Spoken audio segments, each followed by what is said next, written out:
This year is going to be a different defense. Dallas? Yeah. Oh, I love Dallas. Take a lot of space away.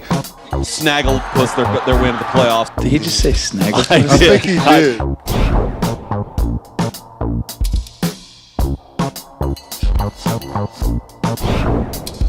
Now, if he don't like his coach, go somewhere else.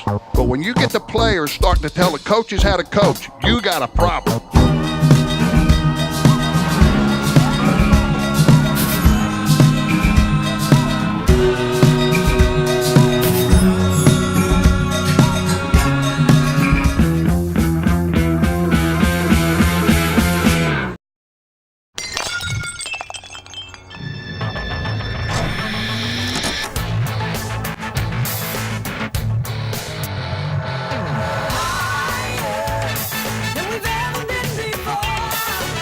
Say that my friend Tim Brown is in the house. If anybody needs to go, it was Wade. Yes. Wade needs to go. You cannot replace the talent of a Terrell Owens. I know that there are a lot of things that come with him that are pretty bad, but you can control those things if Jerry and Stephen got to him and say, hey, look, guy, this is what we're going to do, and this is how we're going to do it. And if you don't do it, then there's going to be a little money deducted from your check every week.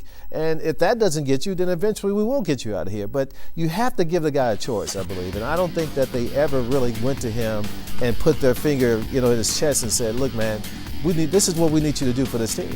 Well, and this thing became dysfunctional because Terrell is going to talk. No doubt. And when it doesn't go like he thinks it should go, he's going to say something. And unfortunately for him, he's not very good at it. So That's it right. always ends up looking like it's all about him. A lot of times when he starts talking, I think, good point, you're right. But by the time he's finished, I hate him. And that's the way it is with a lot of the fans out there, and the coaches feel the same way. But this thing became dysfunctional.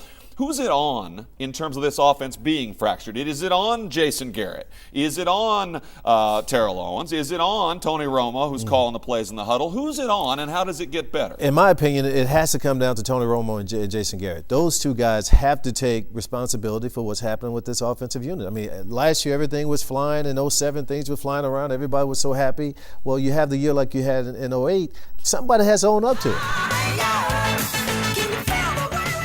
Welcome in once again our friend DeMarcus Ware. This year is going to be a different defense, and just us having that type of atmosphere is really going to help out.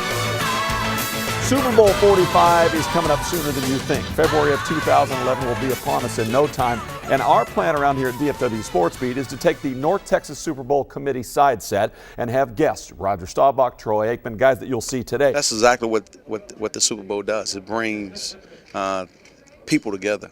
It's a great networking opportunity.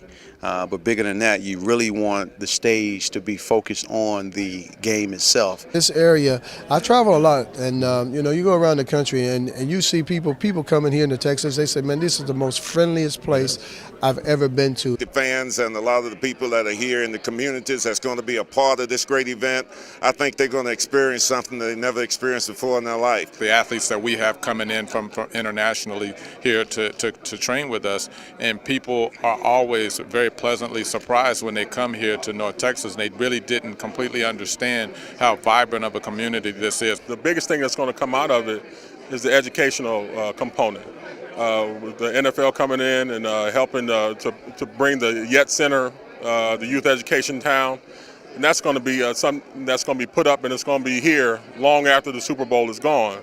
So along with those different relationships that one will be able to build, I think the last thing, most important component is the education for some underprivileged kids here in the North Texas region. Have you ever allowed yourself to dream a little bit now that it's coming here, what it would have been like to play in one of those games and win one of those games here? Oh, man. Oh, man.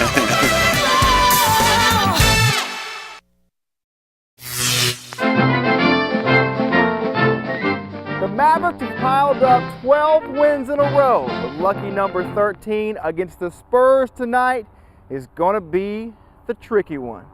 Here we go. Here goes nothing.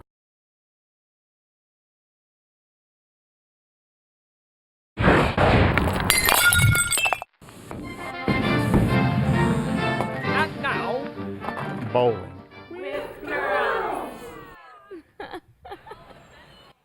Tips for a beginning bowler would be to be able to concentrate on a mark on the lane, not to pin bowl. It doesn't matter what you look at. You can go out there, there's You could go to a league, there's 100 different boulders, you're going to see 100 different styles. Almost nobody's identical. Everybody's got their own way of doing it. Perfect. You're listening to Mavericks basketball. Marquez Haynes will launch a three. He's fouled. He makes the bucket. Marquez a chance at a 4-point play.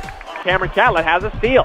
He will challenge the basket, lays it in with the left hand. The Mavericks now cut this thing to a 6-point game with 4.5 Privilege hours. to play your team. I think they're very well coached and done a great job in a short period of time. White will split defenders, hand off to Wanji, who dunks it.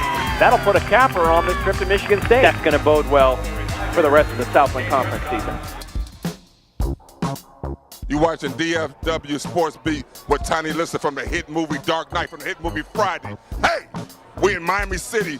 Don't make me mad. My bicycle's valet parked. Y'all see me in Depot? I'm back. Sleep with your lights on. Cut that camera off me.